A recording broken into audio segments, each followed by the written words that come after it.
لا حول ولا قوة إلا بالله العلي العظيم. أعوذ بالله من الشيطان اللعين الرجيم. حسبنا الله ونعم الوكيل، نعم المولى ونعم النصير. بسم الله الرحمن الرحيم. الحمد لله الذي هدانا لهذا وما كنا لنهتدي لولا أن هدانا الله. لقد جاءت رسل ربنا بالحق. والصلاة والسلام على سيد الأنبياء وأشرف المرسلين خاتم النبيين طه وياسين وبالقاسم محمد.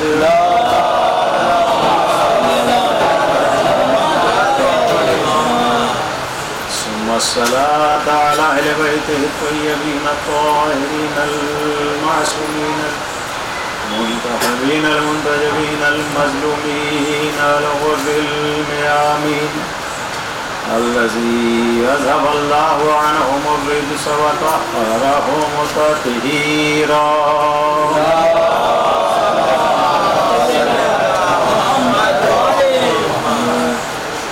ولعنة الله على أعدائهم وغاصب حقوقهم أجمعين. أما بعد فقد قال الله تبارك وتعالى في كتابه المجيد والفرقانه الحميد وهو أصدق الصادقين والقائلين وقوله الحق. بسم الله الرحمن الرحيم. هو الذي بعث في الأميين رسولا منهم يتلو عليهم آياته ويزكيهم ويعلمهم الكتاب والحكمة وإن كانوا من قبل لفي ضلال مبين. درود محمد وعلى محمد.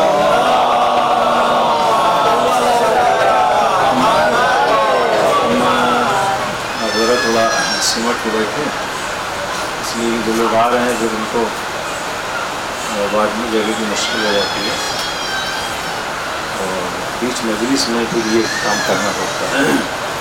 ایک اور درود بھیجا ہمارا.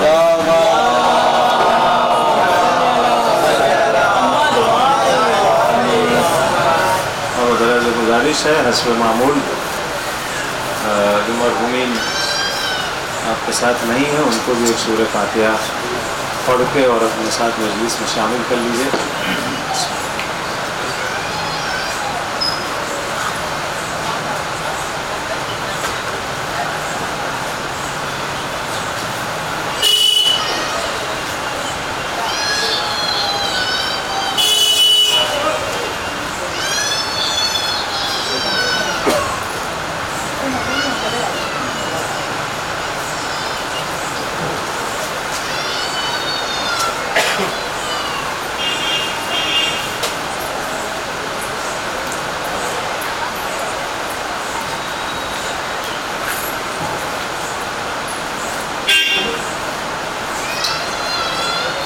آواز بلند ہے ہمارے درود.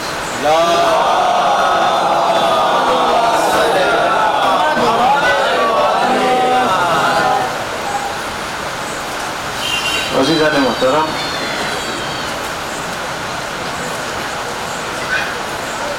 یہ آیت کریمہ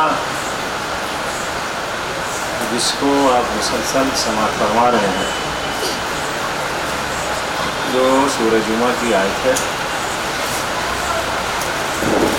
جس کو ہر ہفتے آپ حضرات پڑھتے ہیں، لیکن ابھی سعادت یہ ہوئی کہ ہر روز پڑھی جا رہی ہے اور ہر روز سنی جا رہی ہے.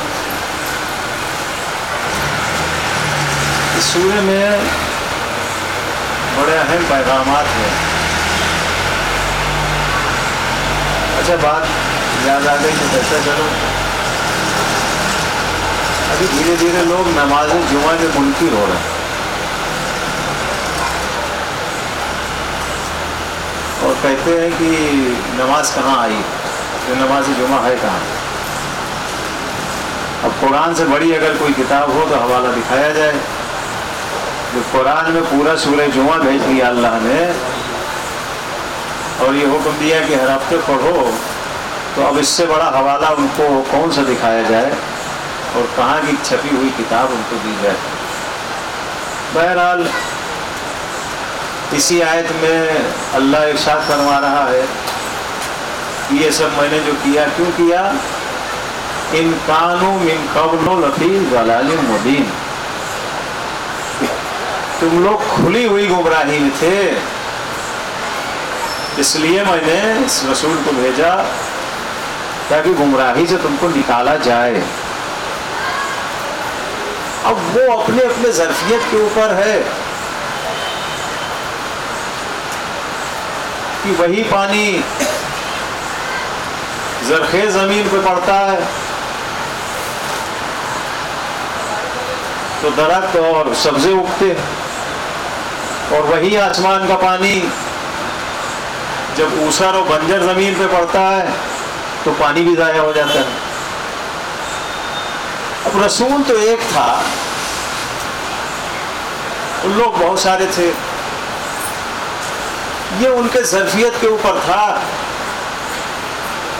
جن کے دل پاک ہو گئے تھے، نفس پاک ہو گئے تھے، ان کو رسول کی بات سمجھ میں آ گئی، اور جن کے نفس پاک نہیں ہوئے تھے وہ رسول کے ساتھ رہتے ہوئے بھی ناپاک تھے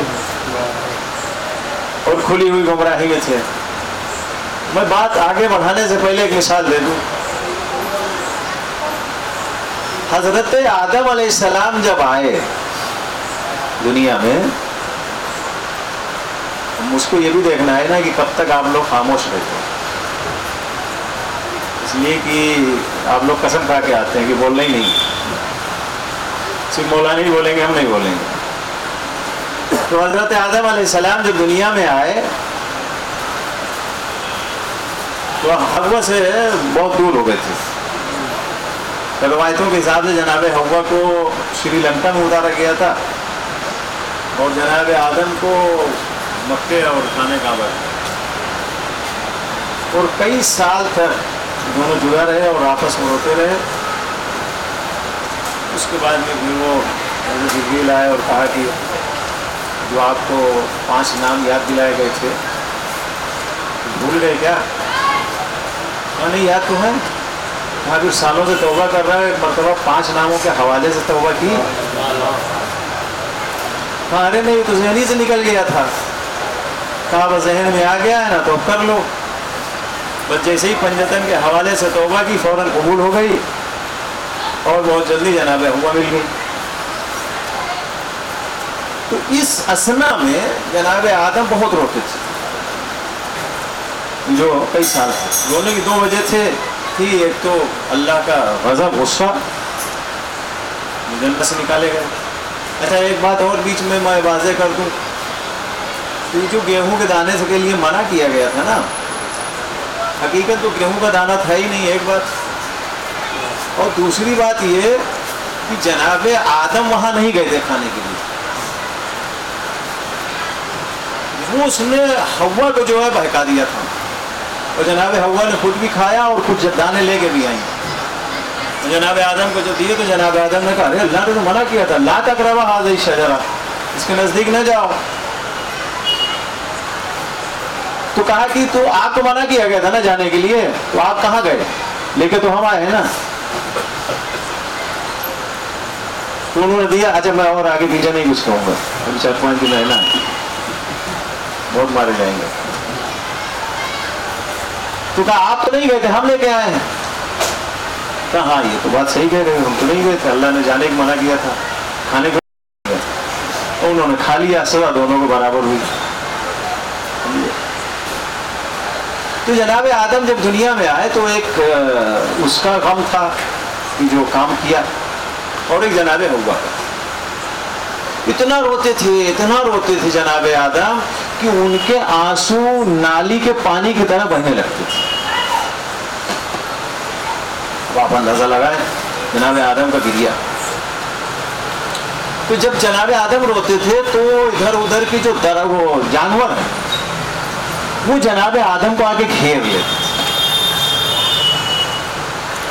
تاکہ جناب آدم اپنے آپ کو اکیلا محسوس نہ کریں. اللہ کے نبی تھے اس لیے جانور لوگ اپنے جتنا بیچارے گئے ان کے حیثیت میں تھا کر رہے تھے. تو جب بھوک لگتی تھی تو دوسرے جانور اٹھ کے چلے جاتے تھے, اپنا کھانا پانی کھا کے پھر آ جاتے تھے. تو جب سارے جانور چلے جاتے تھے تو ہرن وہاں سے اٹھتا نہیں تھا. وہ دیکھے کہ جب کوئی نہیں ہے تو وہ خود اکیلے بیٹھ جاتا تھا تاکہ اللہ کے نبی کو تنہائی کا احساس نہ ہو.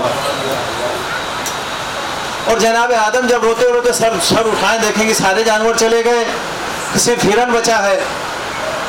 تو حضرت آدم ہرن سے پوچھتے تھے کہ تم کیوں نہیں گئے؟ کہنے اللہ کے نبی آپ اکیلے رہ جاتے ہیں, میں آپ کی دلجوئی کے لیے بیٹھا. تو جناب آدم نے جب دیکھا کہ مسلسل سارے جانور کھانے پینے کے لیے چلے جاتے ہیں, یہ تنہائی دور کرنے کے لیے بیٹھا رہتا ہے, تو ایک دن جناب آدم نے کہا کہ اچھا تم کھانا نہیں کھانے جاؤ گے؟ کہنے اللہ کے نبی جب دوسرے لوگ آ جائیں گے تو ہم چلے جائیں گے تاکہ آپ اکیلے نہ رہیں. تو حضرت آدم علیہ السلام نے جب جنت سے آ رہے تھے تو اپنے جسم پر جو پتے لپیٹے تھے انہوں نے کپڑوں کی جگہ, ان پتوں میں سے ایک پتا اس کو دے دیا کھانے کے لیے. اب جیسے ہی اس نے کھایا ویسے ہی اس کے بدن سے خوشبو آنے لگی. خوشبو کتنی مہنگی ہے اس وقت, ملتی نہیں ہے, ملے گی نہیں جلدی. کہاں ہوتی ہے؟ ہرن کی ناف. تو وہ جو پتا حضرت آدم علیہ السلام نے جنت کا کھلایا, اس کی وجہ سے پروردگار عالم نے حضرت آدم کی اس برکت سے اس ہرن کی ناف میں مشک پیدا کر دیا. اب جب باقی جانور آئے اور آنے کے بعد جب وہ ہرن کے پاس جاتے ہیں تو دیکھتے ہیں کہ بہت اچھی خوشبو آ رہی ہے. تو جانور پوچھتے ہیں اے ہرن یہ بتاؤ کہ تمہارے اندر اتنی اچھی خوشبو کہاں سے؟ تو کہا میں بھوکا تھا, حضرت آدم علیہ السلام نے جنت کا پتا کھلایا, اس کی وجہ سے یہ خوشبو آ گئی. تو باقی سارے جانور گئے, کہے اللہ کے نبی یہ پتا ہم کو نہیں دیں گے, یہ جنت کا پتا ہم کو نہیں دیں گے. اب اللہ کے نبی کے فیض سے درود بھیجیں محمد والے.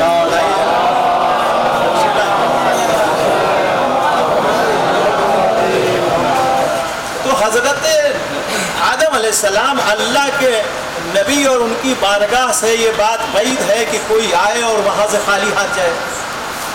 تو سارے جانوروں نے تقاضا کیا, اللہ کے نبی نے ہر ایک جانور کو وہ جنت کا پتا بدن سے نکال کے کھلایا, لیکن مشک کسی کے اندر پیدا نہ ہوا.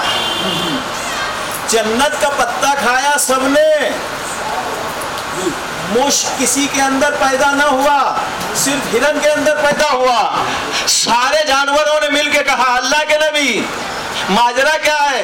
جو اس نے کھایا وہ ہم نے کھایا, مشک اس کو ملا ہم کو نہیں ملا. تو حضرت آدم علیہ السلام نے ایک جملہ کہا, رہتی دنیا تک یہ جملہ معیار بن گیا. حضرت آدم علیہ السلام نے کہا جنت کا پتا تو سب نے کھایا, اس نے خلوص میں کھایا, تم نے مانگ کے کھایا. اس نے خلوص میں کھایا, تم نے مانگ کے کھایا. جب خلوص ہوتا ہے, جب اعتبار ہوتا ہے, جب ایمان ہوتا ہے تو پھر اس کا اثر بھی ہوتا ہے. اب سمجھے رسول کی بارگاہ میں سارے لوگ ایک جیسے کیوں نہیں تھے؟ آفتاب رسالت سب کے اوپر برابر سے پڑ رہا تھا, اس کی روشنی سب کے اوپر برابر سے پڑ رہی تھی. علم برابر سے دے رہا ہے, ایمان برابر سے دے رہا ہے, ایمان برابر سے دے رہا ہے, تقوی الہی برابر سے دے رہا ہے, احکام برابر سے دے رہا ہے. لیکن کچھ لوگ مسلمان رہے, کچھ لوگ منافق رہے, کچھ مسلمان ہونے کے بعد اتنے بڑے مومن ہو گئے کہ ابو ذر اور سلمان بن گئے. وجہ کیا تھی؟ آفتاب ایک تھا, رسالت ایک تھی, نور ایک تھا, لیکن جن کے دلوں میں ایمان تھا وہ سلمان فارسی بن گئے, جن کے دلوں میں ایمان نہیں تھا وہ منافق رہ گئے. ایک بار دونوں بھیجے محمد وآل محمد.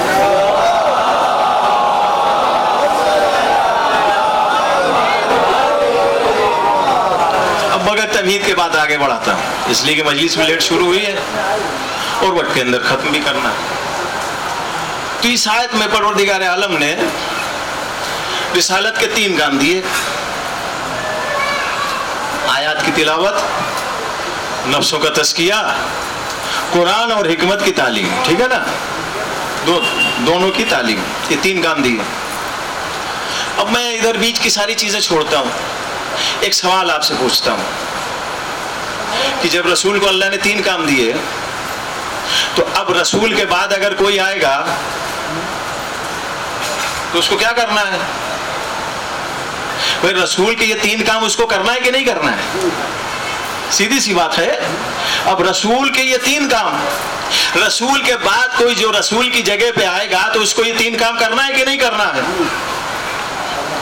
اب یہ کیسے فیصلہ ہو کہ رسول کے 3 کام رسول کی طرح کوئی کر رہا ہے؟ اس لیے کہ جو بھی آئے گا وہ دعویٰ کرے گا کہ یہ کام تو ہم بھی کر رہے ہیں. نہیں، کام تو سب کر رہے ہیں، لیکن اس کے لیے ثبوت اور دلیل ہونا چاہیے کہ کام تم بھی کر رہے ہو، کام وہ بھی کر رہا ہے. رسول کی طرح کون کر رہا ہے؟ اب میں 1-2 چھوٹی چھوٹی مثالیں دے دوں اور بات ختم ہو جائے.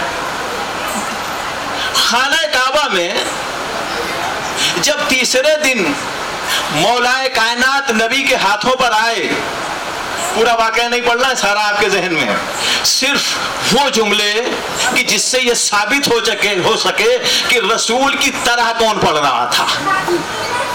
تو جب مولا کائنات نے 4 آسمانی کتابوں کی تلاوت کی، جب توریت پڑھی اور توریت ختم ہو گئی تو رسول اللہ نے کیا کہا؟ صاحب توریت سے اچھا پڑھا. لفظ سنیے گا آپ. جب زبور سنائی اور ختم ہو گئی تو کیا کہا؟ صاحب زبور سے اچھا پڑھا. جب انجیل پڑھی اور ختم ہو گئی تو کیا کہا؟ صاحب انجیل سے اچھا پڑھا. زبور حضرت داؤد پہ نازل ہوئی تھی نا. حضرت داؤد کا معلوم ہے کیا عالم تھا؟ ان کا لہن، ان کی آواز اتنی شیریں تھی، اتنی میٹھی تھی، اتنا انداز اچھا تھا کہ جب حضرت داؤد اپنی کتاب کی تلاوت کرتے تھے تو سارے جانور، چرند پرند اکٹھا ہو جاتے تھے ان کی تلاوت سن کے. اتنا اچھا جس کا لب و لہجہ ہو کہ آسمانی کتاب سننے کے لیے جانور جمع ہو جاتے ہوں، پرندے جمع ہو جاتے ہوں. جب اس کتاب کو علی پڑھ رہا ہے تو رسول کیا کہہ رہے ہیں؟ تم نے داؤد سے بھی اچھا پڑھا ہے نا. یہ 3 تک یہاں تک رہے. لیکن جب قرآن کی باری آئی، حالانکہ اس ٹائم تو قرآن نازل بھی نہیں ہوا تھا، اور اس کا بھی ایک فلسفہ ہے کہ قرآن کیوں ہے. قرآن کا اصلی نام کیا ہے؟ قرآن کا اصلی نام قرآن نہیں ہے. قرآن کا اصلی نام ہے فرقان. قرآن کا اصلی نام ہے فرقان. قرآن کے معنی کیا ہے؟ پڑھا ہوا. اگر علی نہ پڑھتے اور یہ قرآن آتا تو اس کا نام ہوتا فرقان. لیکن قرآن آنے سے پہلے علی نے پڑھ دیا تو فرقان کی جگہ قرآن ہو گیا. اے علی کے دشمنوں، اتنا یاد رکھنا کہ گھر میں جو قرآن ہے یا تو اس کا نام بدل دو یا جب پڑھنا تو علی کے فضائل یاد کر لینا. درود بھیجو محمد و آل محمد.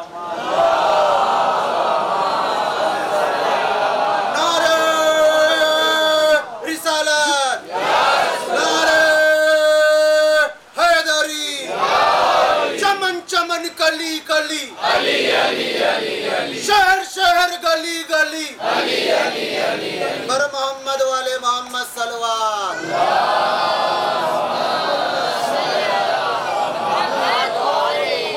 اللہ کا شکر ہے، آواز تو آ گئی. ایک اور درود بھیجے محمد والے محمد.